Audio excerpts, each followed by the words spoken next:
advantage.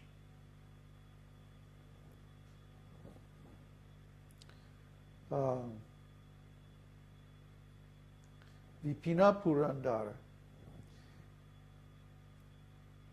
Well, these names are very intimate, actually. Huh? Navīna nāgara-bora. He's the lord of the 12 forests of Braja, Purandara. Braja or Vrindavan has 12 forests. I don't think I can rattle them off right now. But there's Mahavan, Ahulaban, Vrindavan, Talavan. I can't remember them all. But anyway, then there's Govardhan, that area. What's the place where Krishna appeared?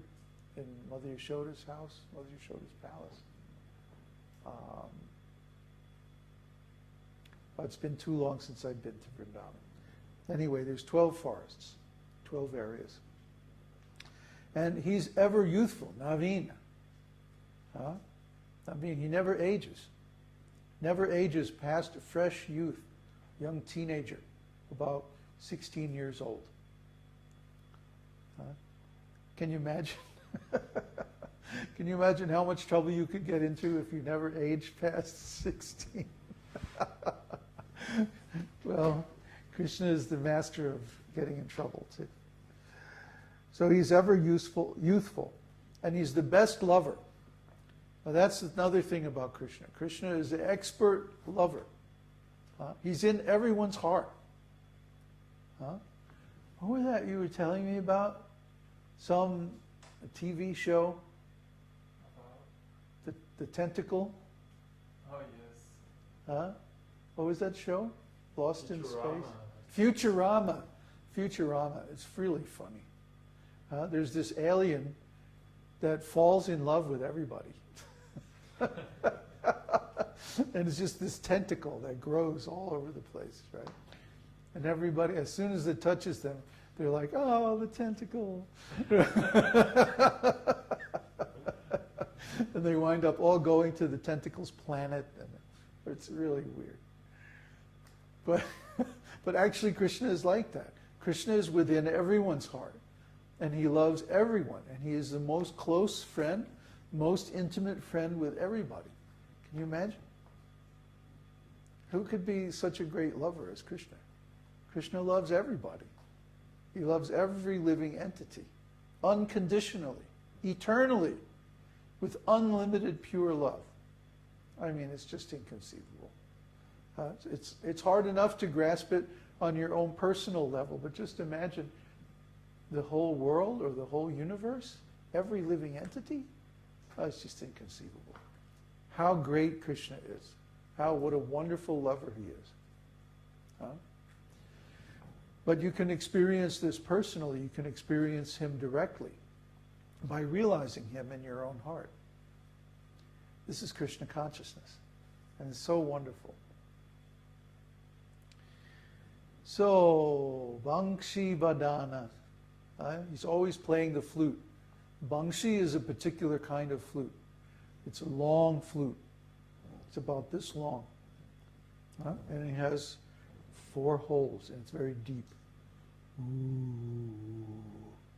Makes like that kind of sound. And it's very haunting sounding. It's used, you can hear it, there's a few rare recordings of Pannalal Ghosh. Pannalal Ghosh is like the best flute player ever in the whole world. Not that he's playing very fast or anything like that, but the tone, his tone is just so expressive. Anyway, there's a few rare recordings of him. Most of the flute players in India, they play this 6-holed flute, or 7 sometimes hold flute, and that's called Murli, I think. Murli, Murli, yeah. Murli it's about this long, and has 6 or 7. Sometimes has a thumb hole, 7 holes. And it's in the mid-range. But then there's this long flute called a vaṁśī. It only has 4 holes, and it's played with these fingers. It has 5 notes. It's very beautiful. Yeah, so it plays a pentatonic scale. Yeah, baṁśī-badana. Krishna is playing that flute in the forest in the night. It's the most esoteric. Oh, totally. Guess, right? Oh, yeah, totally esoteric. Yeah, only the gopis understand Krishna's flute playing. Even Lord Shiva, when he hears Krishna's flute playing, he begins to cry out into space. Because even Lord Brahma can't understand Krishna's flute playing. It's beyond. I mean, Lord Brahma creates the whole material universe just by sound vibration. So Lord Brahma knows a lot about music. But even Lord Brahma can't understand Krishna's flute playing.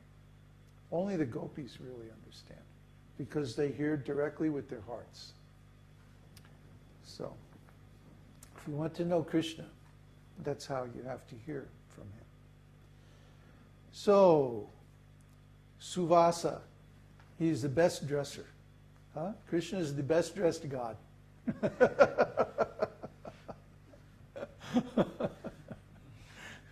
So, actually the gopis dress Krishna. I mean, in the house of Mother Yashoda, Krishna has a servant, Raktak, who dresses him in his cowherd boy clothes. But when Krishna sneaks out at night, you know, Mother Yashoda would tuck him into bed after a hard day of herding cows and taking prasadam. It's rough, you know. Then, as soon as Mother Yashoda leaves the room, Krishna sneaks out of the bed and, you know, climbs down the drain pipe and goes out in the woods. And then the whole pastime starts, where Krishna and Radha are decorated. They're dressed by the gopis. It's a whole wonderful pastime in itself. Krishna has a whole, and Radharani especially, has a whole palace of ornaments and dresses. It's called the Ornamentation Palace. Alankar Bhavan. Palace of Ornaments. And it's still there today in Vrindavan if you go there. It's been reconstructed. So they dress Krishna very nicely, very beautifully. And it's said he's dressed just like the finest actor or the finest dancer, in all these beautiful jeweled ornaments, and like everything is gold and everything is perfect and beautiful and set with precious jewels. Everything about Krishna is just super first class. You can't even imagine. You know, maybe we have a little taste. If you've seen some of the pictures of the deities in Srila Prabhupada's temples, all full of decorations and flowers and wild outfits and stuff, this is Krishna. He actually dresses like that, even better than that. You can't imagine. The funny thing is that the adornment is even more, when it's worn, it makes the adornment even look more beautiful. Krishna's form is so beautiful that it beautifies the ornaments. Not that the ornaments beautify Krishna. Krishna beautifies the ornaments. Try to understand. Krishna's every limb is so beautiful that you could get lost just looking like at his hand or his leg. He's so beautiful. It's like incredible beautiful. When Krishna appeared as Lord Chaitanya, he was also very beautiful. And it was described, his form was so beautiful that everyone was attracted. Male, female, animals, whatever. Everyone was attracted. Everyone wanted to get close to him. And one lady, a contemporary of Lord Chaitanya, was describing to Narottam Das Thakur, Narottam Das Thakur came. He was about the age where he would have been like Lord Chaitanya's grandson or something like that. So just 1 or 2 generations after Lord Chaitanya, Narottam Das Thakur appeared.